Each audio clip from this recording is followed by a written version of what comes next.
talking today about histamine issues.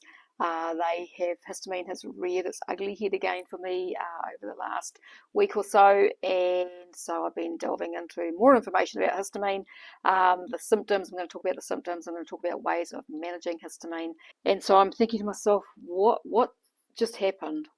Because my mental state went from feeling amazing bliss before lunch to just this anxious, panicky, horrible feeling, and needing to go to the toilet, and just after lunch, when I was doing her massage.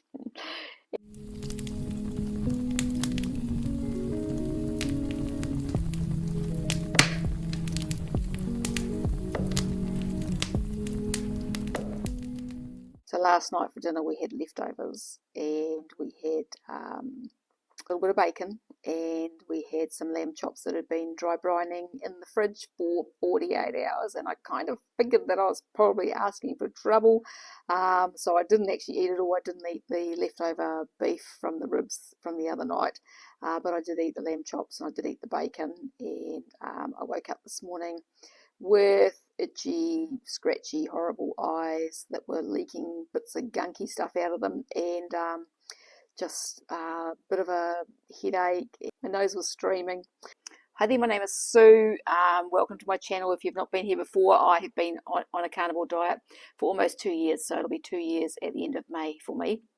Now, throughout my carnivore journey, I've had some histamine issues off and on, and I realized kind of fairly early in the piece that histamine was a problem, and it wasn't something that had kind of ever been on my radar before, because I've never, always thought of histamine as being, the whole hay fever allergy type thing, and for me that had never really been a thing, although it kind of was, because I used to often have, the streaming nose and itchy eyes and that, but I just didn't ever kind of put it together with, didn't consider myself to have, hay fever, I guess, and because it didn't go on for days, it would quite often happen in the morning for me, and so it wasn't something that I ever kind of really realized was a thing for me.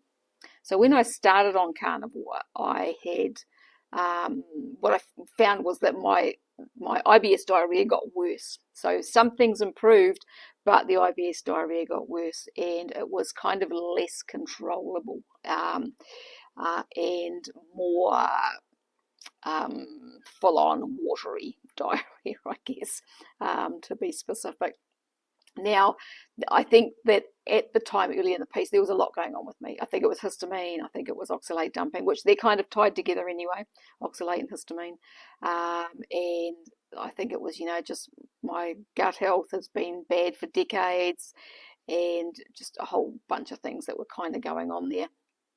And I realized when things were really bad that bone broth was making my diarrhea worse, because I was making my own bone broth, and I eventually realized that, hey, I think the bone broth is actually making this worse. And so I kind of, after doing a bit of kind of digging into information, I realized that bone broth could really set off histamine issues. So I stopped having bone broth for quite a while, and then once my gut kind of started to seem like it was settling down a bit, I started having bone broth again and thought I was okay, until I ended up completely covered in a histamine rash from my shoulders right down to my knees.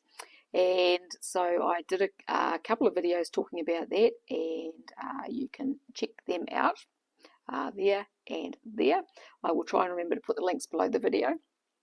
And so that was quite an uncomfortable experience, to be honest, and it was as itchy as all hell, and was stopping me from sleeping and all sorts of things. So it took about 2 months for that to completely go away.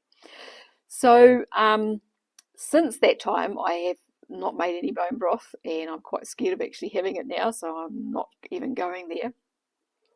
And I've been not too bad, so gradually I've got my gut health under control, and my bowel is, behaving itself for the most part, and everything else.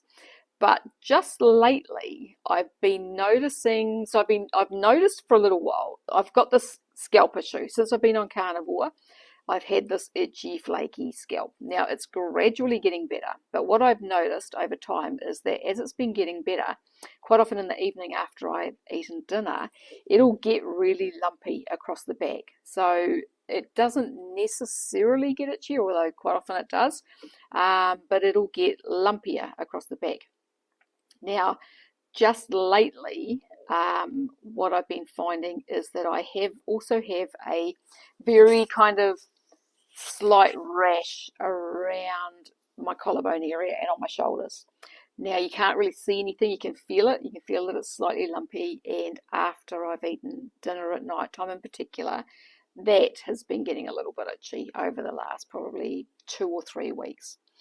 And so I've been kind of thinking, there's something going on there with histamine, I think, again.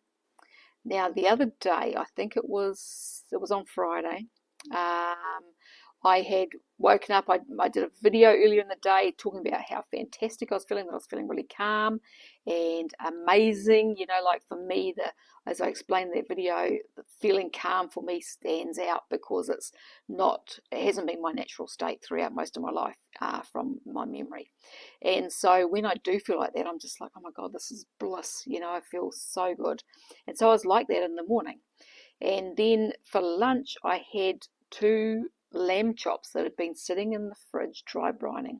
So dry brining is something that I've been doing again lately, where if you don't know what that is, you just get your meat and defrost it, put salt on it, both sides, you know, just sprinkle some salt, put it on a rack in the fridge to dry. And what happens is the outside of the meat kind of dries, and it makes the meat taste better. It improves the flavour massively,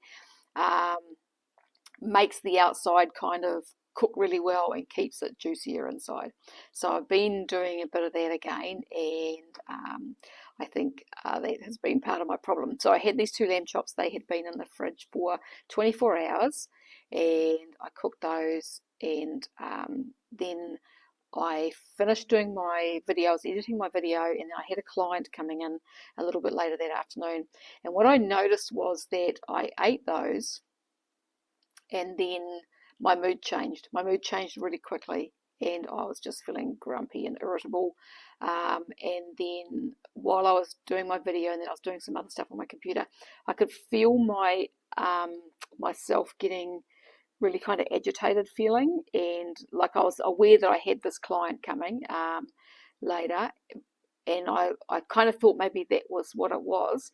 And then I noticed that I got this headache, which I've been getting off and on for probably about the last week. So just a very subtle, mild kind of headache that I've been noticing after I eat, sometimes up around my forehead. And then about probably 45 minutes before my client was coming, I was in the toilet with not diarrhea, but loose, you know, just not feeling so good. And a couple of times before she came. And then by the time she came, I was just really not feeling great. She was here for a massage. 15 minutes into the massage, I had to excuse myself because I was just anxious. I was having a panic attack, and I needed to go to the toilet again. So I was just like, what the hell? I went back and I finished her massage, and it was about probably 40 minutes into the massage that I actually started to calm down. And so I'm thinking to myself, what just happened? Because my mental state went from feeling amazing bliss before lunch to just this anxious, panicky, horrible feeling, and you know, needing to go to the toilet, and just after lunch, when I was doing her massage, and I realised it's histamine. I remember, like, you know, when I was having all the issues with the diarrhea earlier in the piece, that anxiety and panic was part of that, you know, and I've kind of at times I've kind of put that down to the fact that my gut is not in a good place, but I'm realizing now, because things are improving, and I'm in a better place a lot of the time, when it gets bad like that, it really stands out. And putting all the pieces together of what had happened I realized it was histamine. So the day before, like I said, I've been doing these dry brined meats, and I had actually taken some beef ribs out of the freezer. I dry brined those in the fridge for 48 hours, maybe a bit more than 48 hours, probably 2.5 days. And then I had cooked them really slowly over about 6 or 7 hours in the oven with meat broth and butter, and they tasted amazing. But after I ate that meat that night, I noticed that my headache kind of came on, and I just wasn't feeling so great, and I didn't sleep real well. But I didn't kind of think about it. And I've also, like I've been eating the dry brined meats, I've been having my fermented veggies, and I have been eating some olives occasionally, which I hadn't been. And so I've kind of been pushing the limits with the whole histamine thing. And I think that it really got me on Friday, and that this kind of rashy thing that I've had going on has been part of that. So obviously things are a lot better than they were, but the histamine's still a thing. So let me tell you, I'm going to go through a list of some of the symptoms. There are so many symptoms that histamine can cause that most people aren't aware of. Everybody thinks of the whole allergy thing. Allergy, the running nose, itchy eyes, hay fever, that sort of thing. It can cause breathing issues, like asthma and just a tight chest and that sort of thing. So people kind of know about that.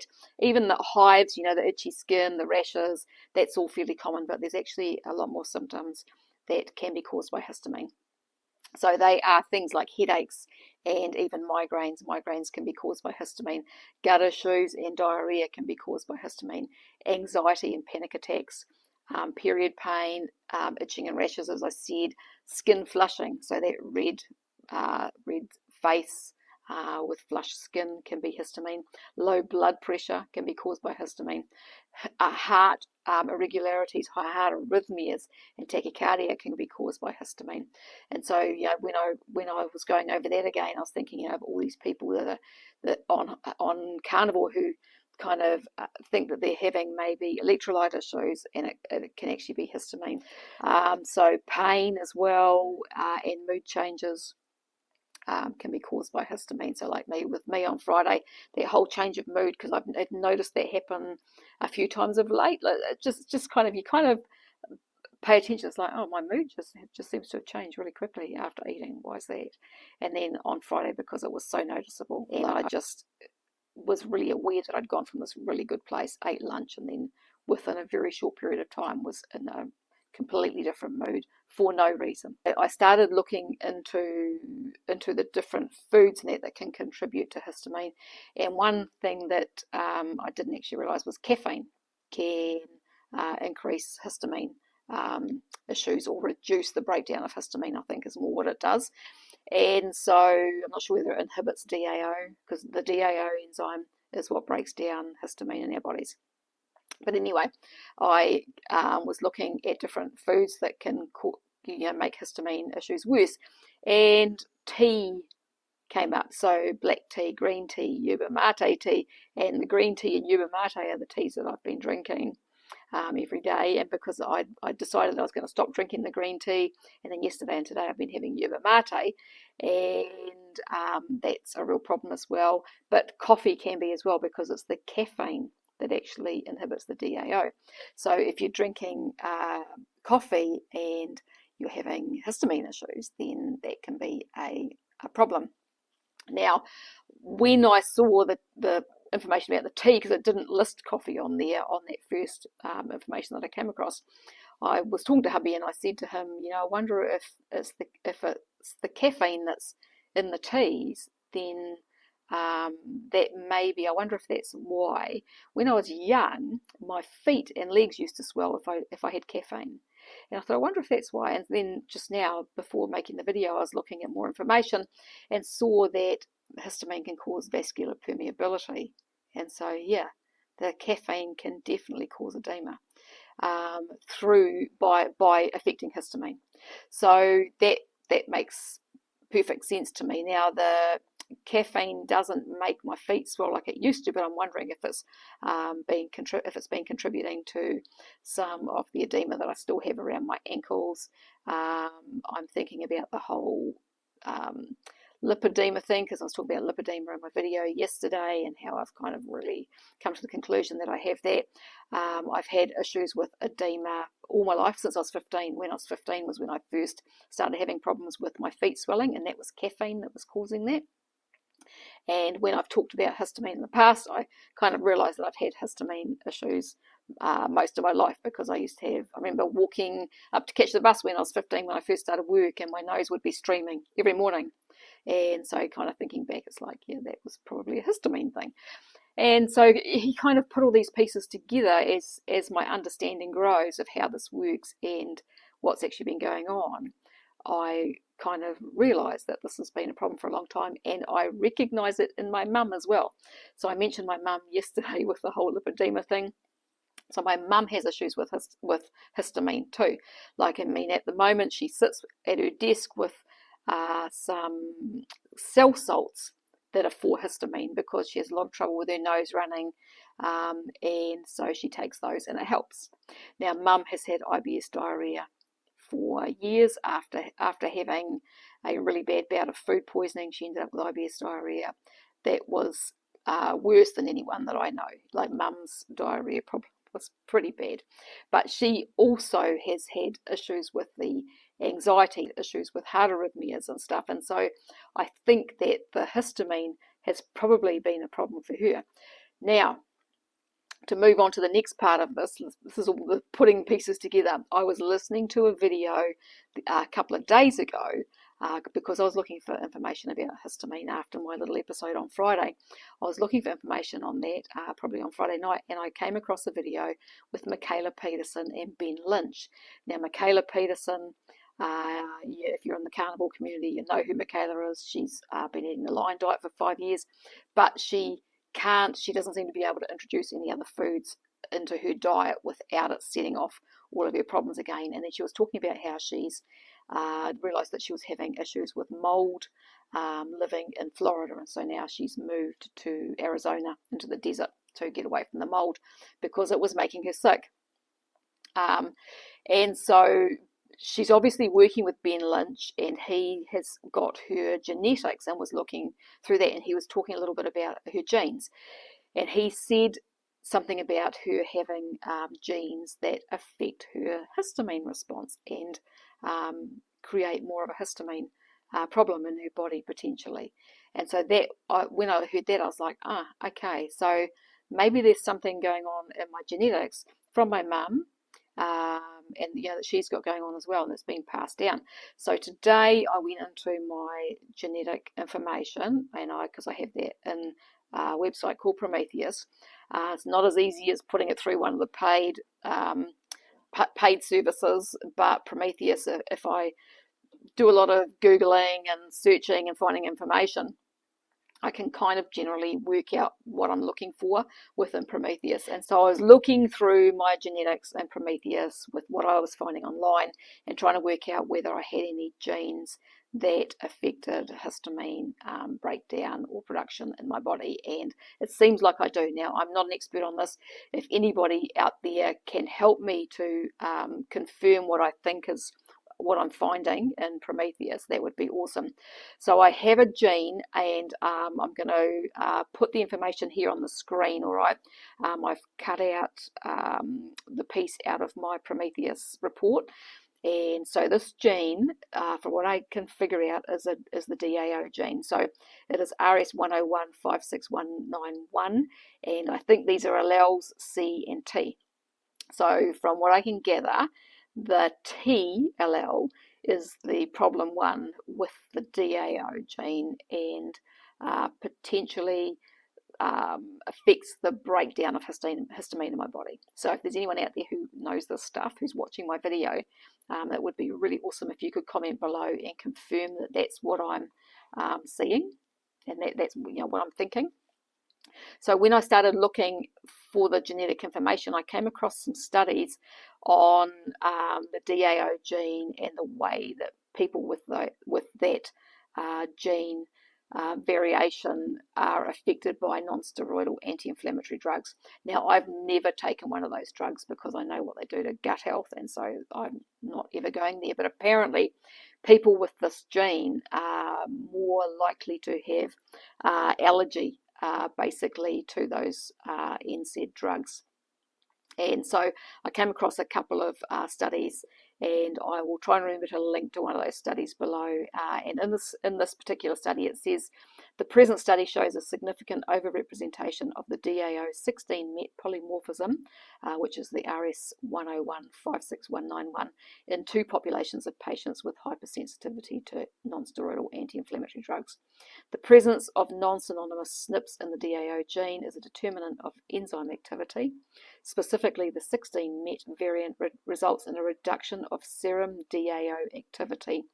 A genetically determined decreased ability to metabolize extracellular histamine is a plausible mechanism to explain the increased frequency of this variant allele in individuals who develop clinical symptoms of hypersensitivity to non-steroidal anti-inflammatory drugs.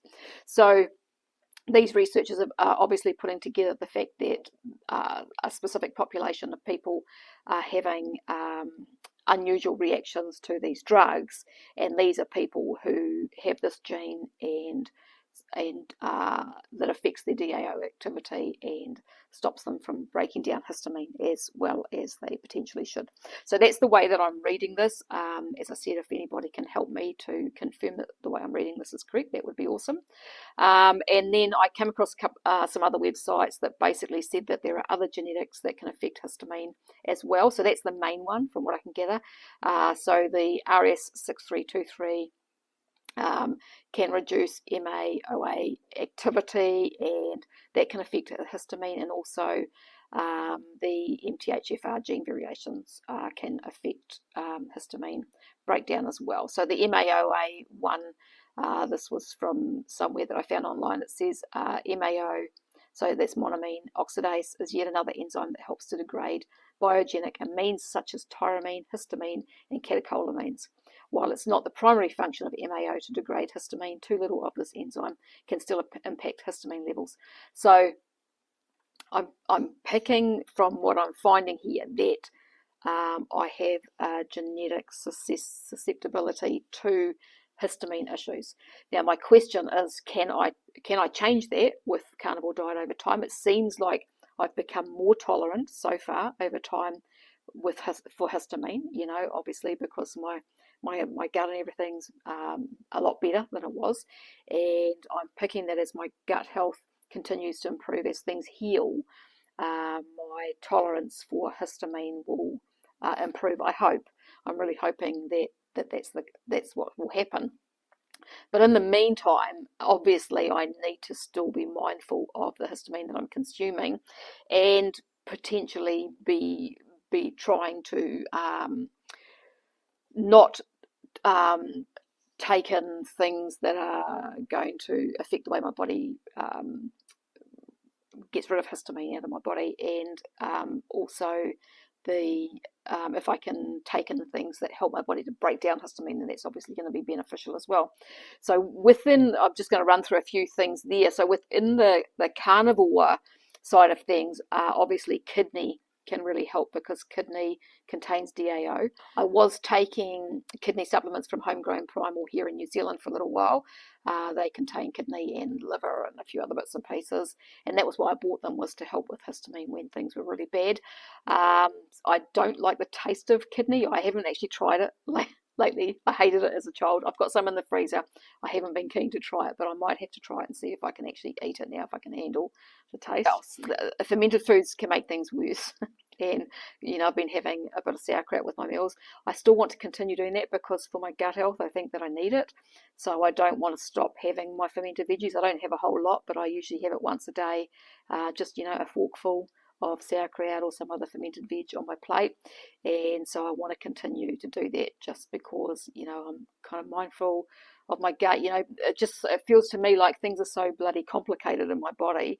It's great because it's making me learn, and it's helping me to be able to share things that might help you as well. I know there are other people out there who are really complicated as well. But I get really frustrated sometimes. I was having a rant the other day to hubby, and I was just like, why the frig do I have to live in this complicated body that has all this stuff going on? It's like, why can't it just be simple? You know, for some people it's just so simple, and for me it's just absolutely not. But I know that there are people out there who are worse than me, so I do feel blessed that I'm not as bad as some others, and I'm also very thankful that it is making me learn, and then I'm able to share with you, and hopefully can help you on your journey as well, even if you've just got one of these things going on, you know. So fermented foods can make it worse. So shop bought yogurts and things like that can make it worse because of the bacterias that are in them. So the common, you know, lactobacillus acidophilus bacteria that they use to make yogurts can actually cause histamine to be worse. The yogurt that I was making for quite a few months, the SIBO yogurt that helped my gut so much, that obviously was helping with histamine issues, I think, and I think that's because the lactobacillus, it is lactobacillus, I think, gasseri, the L. gasseri bacteria is good for histamine, so it helps to reduce histamine. L. reuteri, which is the other bacteria, can raise histamine, but it does something else, and I can't remember what that is, but it does something else that helps your body to lower histamine. So it is actually beneficial. The Bacillus coagulans, though, on the other hand, I'm not really sure. So I did have Bacillus coagulans in my SIBO yogurt. So I maybe going forward, if I end up starting it all over again, I've still got whey in the freezer, but I might end up starting it all over again with a new lot of probiotics when I eventually do. And I think I'll just use those two bacteria, the L. gasseri and the L. reuteri.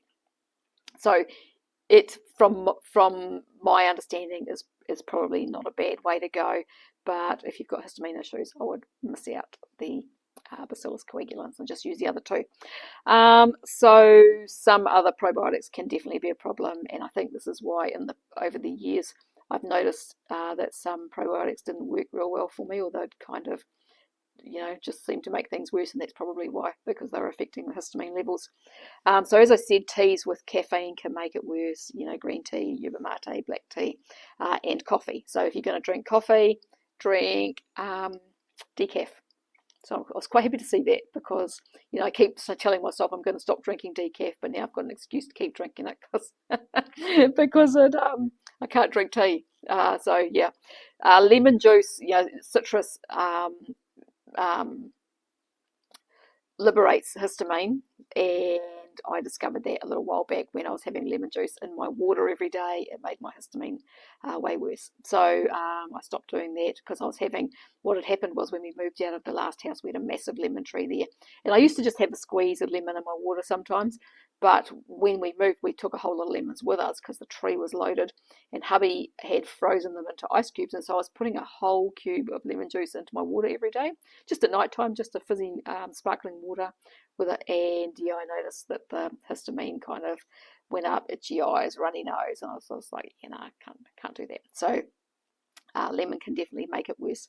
Now the histamine thing is why every time when I tried the lion diet, or have tried to go onto meat only, it seems to get worse, and so that's why I haven't been able to do that either.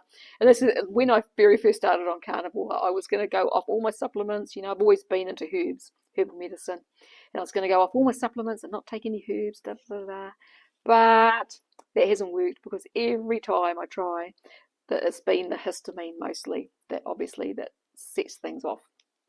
And so, as I said, maybe over time, give me another year or two, and with a bit of luck, things might have improved enough that I might actually be able to do that, but it doesn't seem like I can at the moment. So the things that can help with histamine are, of course, some of our plants, and plants are medicine. You know, you don't have to eat them, but you can, you know, make teas and things like that. So ginger helps with histamine. I used to drink a lot of ginger tea, and so I was doing it again for a while back, when I had been looking into all the histamine stuff, and then I stopped. I let my ginger sit in the fridge and shrivel up, and it ended up going out in the bin, and so I'm going to have to go and buy some more fresh ginger and start making some tea with some fresh ginger again. there are other herbs and spices that can obviously help with histamine as well. So I did a quick search and came across an research paper that said that a water extract of a mixture of 8 herbs was shown to reduce histamine by 81 to 85%. So that's almost as effective as quercetin. So quercetin can, as a supplement, can help with histamine. The herbs that were in there were chamomile, saffron, anise, fennel, caraway, licorice, cardamom, and black seed. Now, in amongst those teas, licorice actually is a histamine liberator. So that the results of that that test study could have actually been higher than the 85% if they had taken that out. I've got a feeling that anise is actually a liberator as well. So possibly not the best choices to be combining to test for histamine. But black seed. So black seed can definitely help with histamine. I'm a huge fan of black seed oil. Black seed oil in Ayurvedic medicine is called the cure for everything except death, and it is amazing for a boosting immune system. You know, if you're on carnivore, you're probably not getting sick, but if you have family members who are getting sick all the time after having that experimental thing that everybody's taken in their arm, black seed oil is something that can potentially help, because man, it just has some amazing benefits. And so black seed is probably something I may take black seed oil for a while again. I haven't been taking it because since I've been on carnivore, really, a couple of times, but not many, not often. Because I haven't needed to. You know, I don't get sick. I have clients that come in coughing and sneezing and sniffling and carrying on, and they're like, oh yeah, they'll phone me or text and go, I'm sick, I don't know if I should come. I'm like, just come, it doesn't worry me. And you know, I know that I'm fine, so I just don't get sick. And so I haven't been taking black seed. I've got some in the cupboard, but yeah, I might go back to taking the black seed oil and actually putting some, if I'm making ginger tea, I might put some black seed. I've got black seeds, you know, the actual seeds themselves in the pantry, and maybe some fennel as well, because fennel can help with histamine too, I believe. So, you know, you can make teas out of herbs, and that can definitely help with histamine. Vitamin C can also help, and you know, I'm in two minds as to whether to find a natural, not a synthetic, but a natural source of a natural vitamin C supplement and take that a couple of times a week. I don't know whether to or not. You know, like before I was eating blueberries a lot, and they obviously contain some vitamin C, so maybe that was helping as well. I want to stay off those at the moment. So yeah, I don't know. I'll have to mull that over. But those are all things that can help if you are suffering with histamine issues. And yeah, the histamine intolerance thing is quite common within the carnivore community, particularly when people are first starting out. I mean, I'm almost 2 years in and still having issues, but I think it's because there's obviously that genetic side of things and the way my gut health has been for such a very long time. So yeah, as I said, I'm not sure whether the genetic side of things is going to make this be something that's continues on for me. I don't know, but I guess with time I'll find out. So yeah, so that's my video on what's been going on with my histamine intolerance issues again. If you've got any comments or questions, just pop those below and I'll get to them as soon as I can. If you, as I said, if you've got knowledge around the whole genetic side of things and you can confirm for me that what I'm reading there and my understanding of it is correct, that would be awesome. And yeah, if you like this video, make sure to subscribe, share with anyone that you think might be interested, and like if you feel so inclined, that really helps to support my channel. I thank you very much for watching and listening to me today, and I will talk to you again another day. Goodbye for now.